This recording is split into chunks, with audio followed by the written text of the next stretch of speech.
So happy to see you again.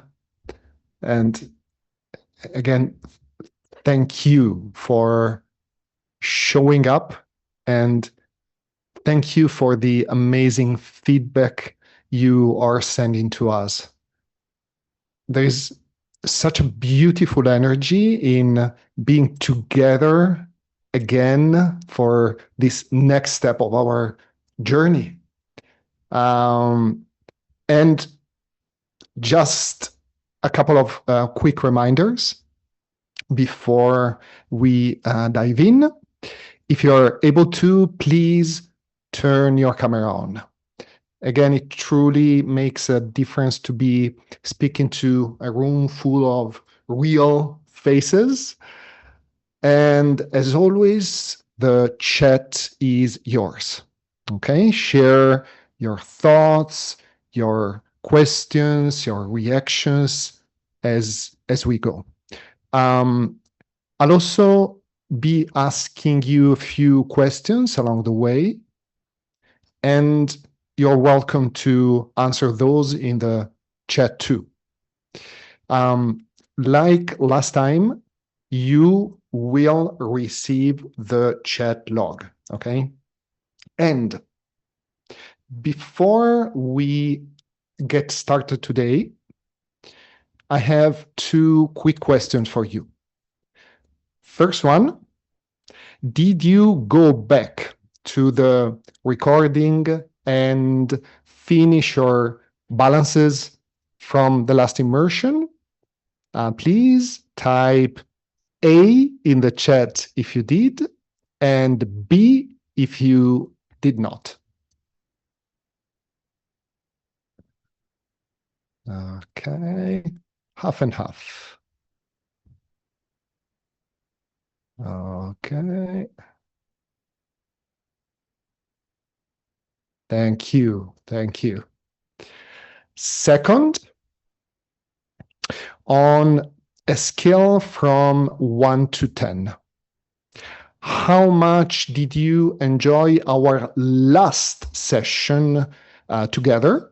1 being not much, 10 being loved every minute of it. So please drop your number in the chat.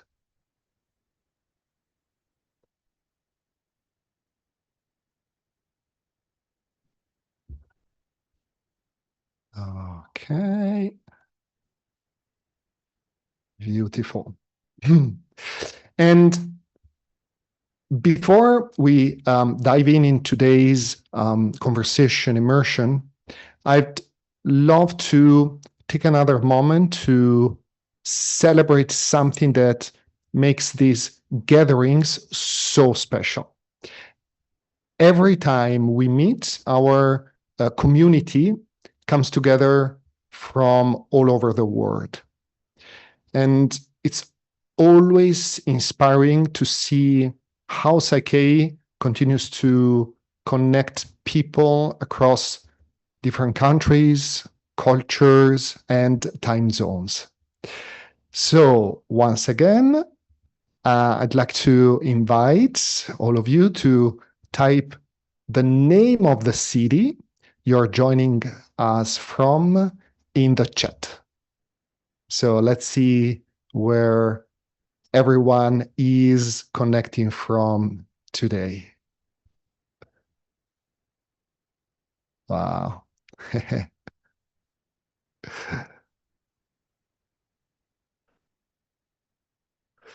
More.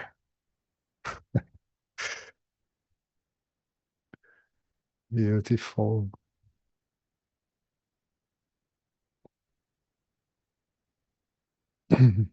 Wow. Look at this. We're really everywhere. Thank you. Thank you. So the structure of this immersion is similar to the structure of the previous one. I'll walk you through 24 key concepts. And for each one, I'll ask 1 or 2 key questions, exactly as they appear in your workbook, okay? You have them. While we are live, we'll pause to answer these 24 questions. If you have no answers for 1 or more questions, no worry. You will have more time during the recording, okay? So just like last time, every 8 concepts will pause together for about 20 minutes to balance. Use what you have written to build your own goal statement, okay? That's important. And if you are a more experienced facilitator, feel free to go deep and do several balances. If you're newer to Psyche, 1 or 2 clear balances are already plenty. There is no right pace here. Everyone starts exactly where they are.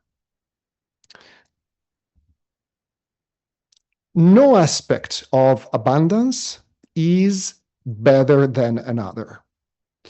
Body, mind, and spirit are all necessary, all needing and serving each other. And today, we'll focus on the spiritual and energetic aspect of abundance. Okay? So, are you ready with your workbook? Let's show it again on the screen, like last time, please. Very important. Beautiful. Fantastic. Beautiful, beautiful, beautiful. Okay, so let's start. We start with the saving trap versus the virtue of frugality. Obsessive focus on saving, fueled by marketing and the survival mind. Do you remember the reptilian and limbic? Actually roots the subconscious in poverty. Deciding to save at all costs implies the belief that you are poor. Frugality, by contrast, is a quality of the heart. Spending the right amount at every moment without excess or withholding, detached from the mind sphere. Okay? So the first question for you, very important. Are you always trying to save, to bargain, and obtain discounts, or are you frugal? If you are in the bargain modality related to scarcity, what do you want instead? An example is I act with noble frugality from the heart, always spending the perfect amount. So 2 minutes to write down your answer.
Okay. Another important concept is punctuality, because punctuality creates wealth. So being rigorously punctual with payments expands the energy of wealth. Delaying payments or holding on to money creates discomfort for others and blocks the flow, tightening the subconscious in the grip of poverty. So the golden rule is pay everything and pay it right away. And if you cannot afford something that is not strictly necessary, don't buy it. And don't create another debt. So, question number 2. Do you pay punctually? Have you ever gone into debt for things you didn't need? Example, I pay every commitment immediately and with joy, honoring others' work and keeping the flow of my wealth moving freely.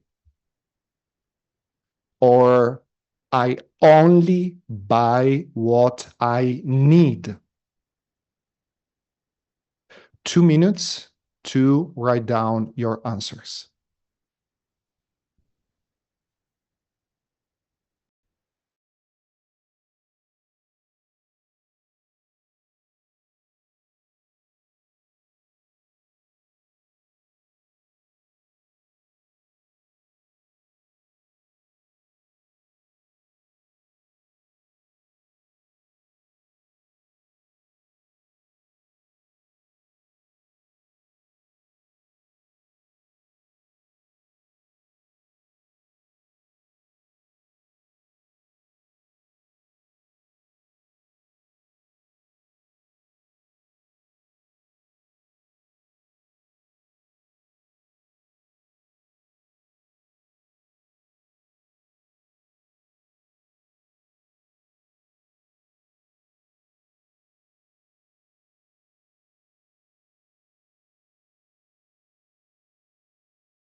Okay.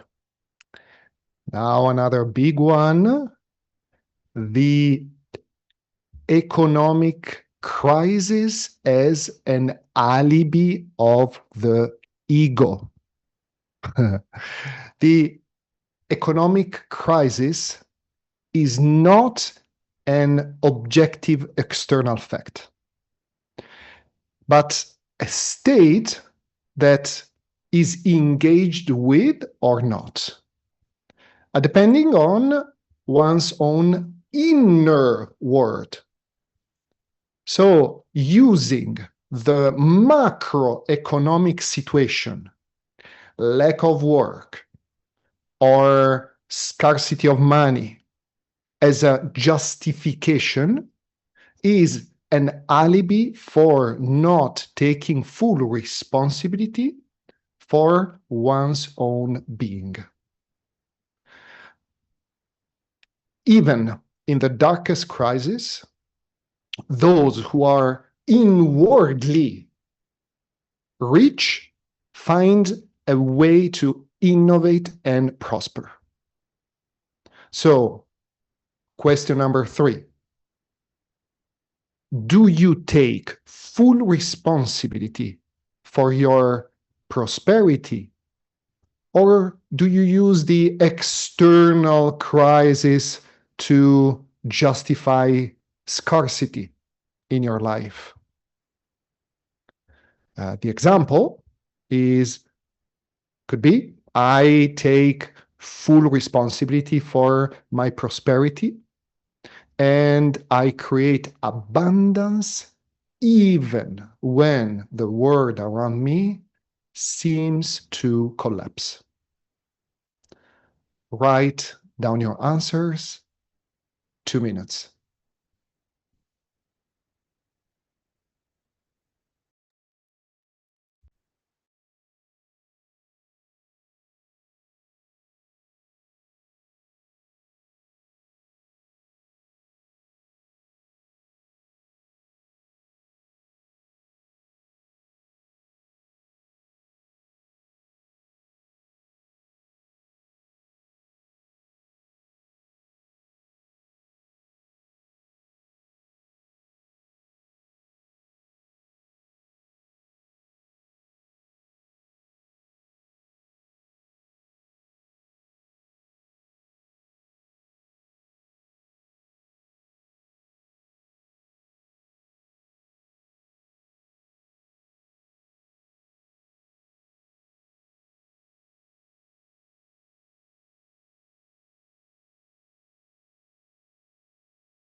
Okay. Now, ladies and gentlemen, the outside is inside. The world as a mirror. Reality outside is a kind of geometric reflection of what vibrates within. Pay attention. You are not poor because you lack money. You lack money because you believe you're poor. By changing yourself internally, the external world is literally forced to adjust and follow you. So, question number 4. Do you believe that the outer reality is a reflection of inner reality? For example, I am the creator of my reality. I change my inner state, and the outer world conforms to my new vibration. I am intrinsically wealthy. So 2 minutes to write your answers.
Oh, the camera.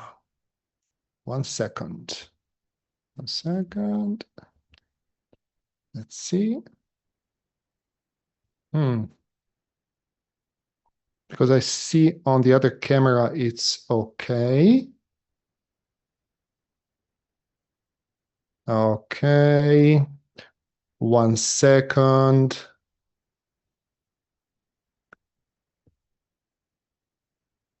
The guy you are seeing is the tech guy helping us, Eralb, one of our beautiful Psyche instructors,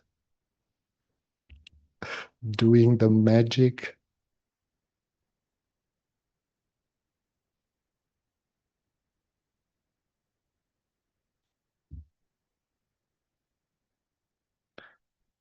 Okay, let's try this and this again. Oh, okay. Seems better. Perfect. Okay, so next one could be a bit annoying.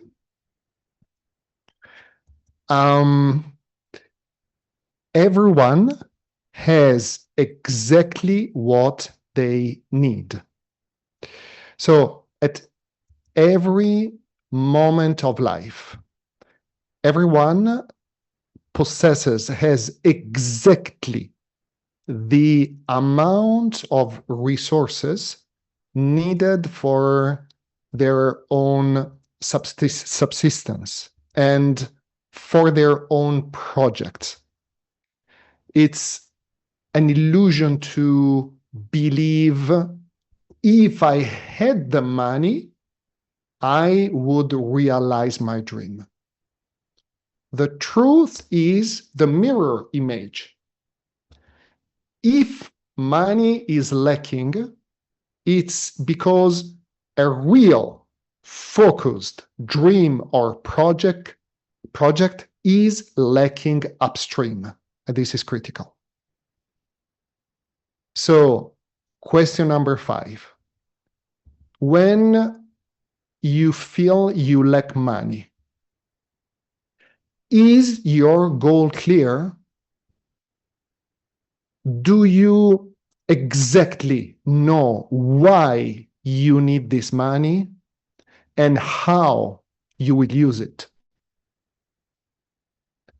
The example is I always have available all the resources needed to manifest my true dreams and life projects, or I have clear and precise projects and goals, and all I need to accomplish them.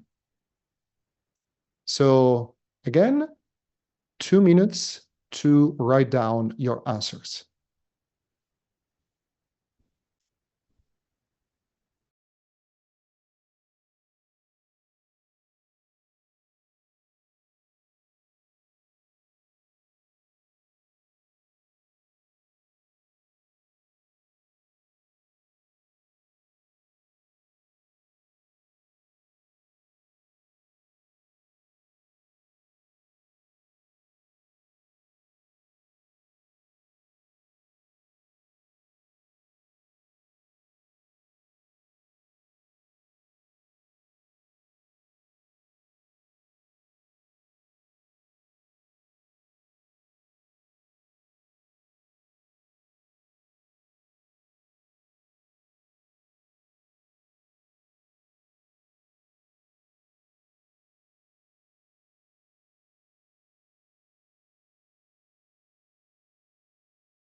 And welcome back.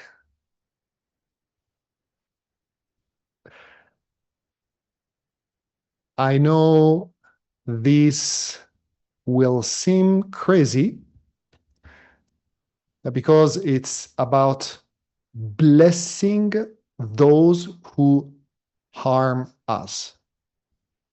When we suffer a theft or a scam, the ordinary, usual reaction is to curse. The suggestion is the exact opposite. Wishing good luck and prosperity to whoever took money from us. This apparently absurd reversal prevents us from slipping into the frequency of scarcity and anger.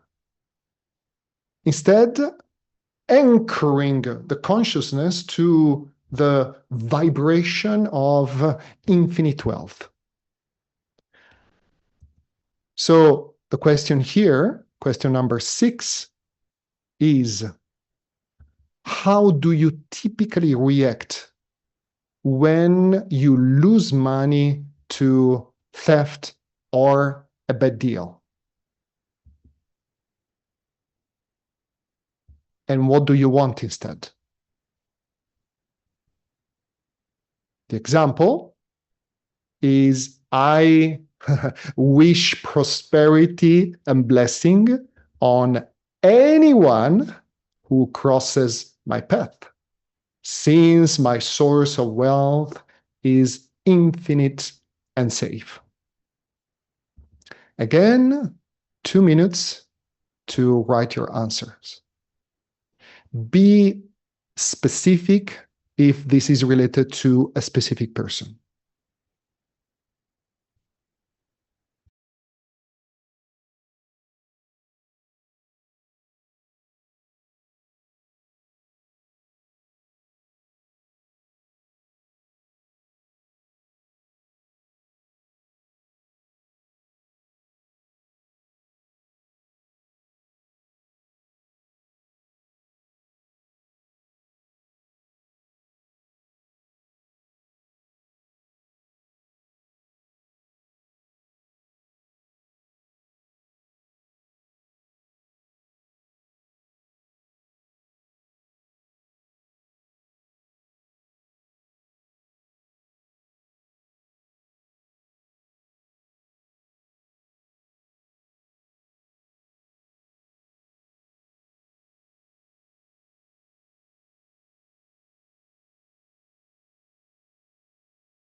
Okay.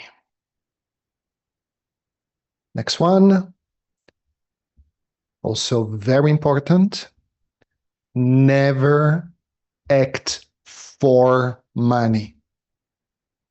Money should never be the cause or primary motivation for your actions, but rather a side effect or a natural consequence of following your passion and mission. Acting exclusively for money generates subconscious frustration, which often translates into criticizing others' people's wealth. So, question number 7, is money the primary motivation behind your actions, or a natural side effect of following your passion? If the first, and please be honest, what do you want instead? Example, I do what I love out of passion and service. Money is the natural reflection and side effect of the value I bring in the world. So please now write down your answers. 2 minutes.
And last, before the practice, is wealth understood as service.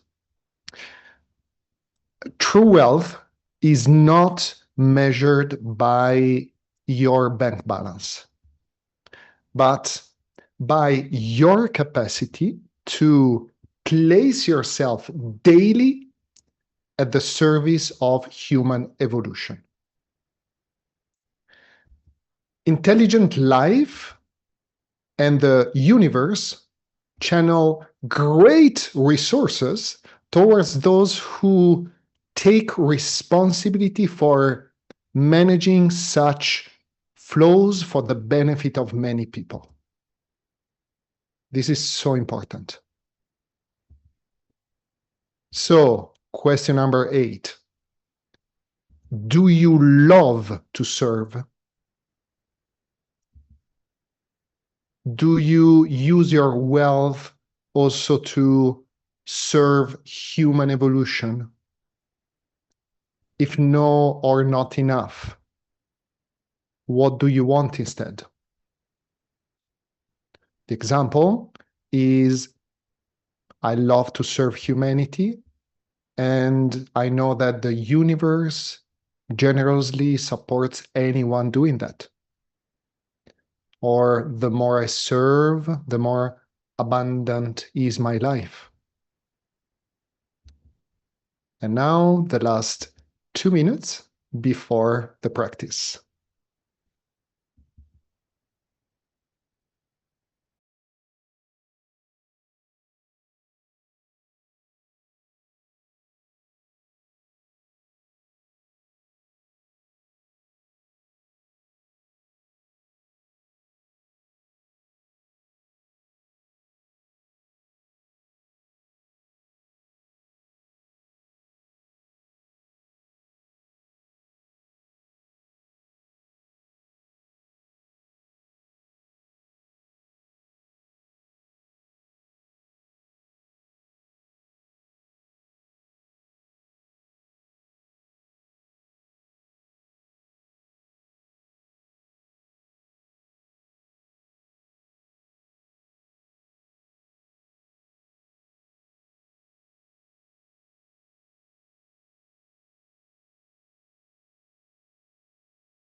Welcome back.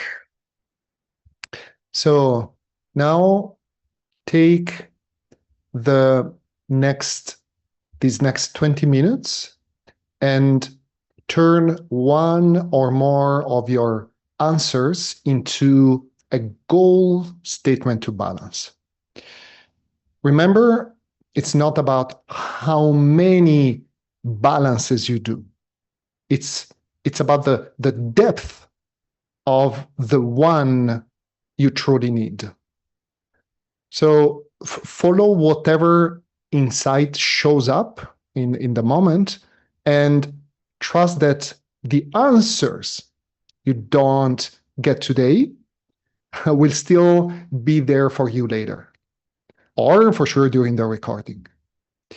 Be flexible, be curious, let yourself be vulnerable, and listen deeply. These 20 minutes are yours. Use them fully and really step out already a little or big different than when you stepped in. So 20 minutes for balancing.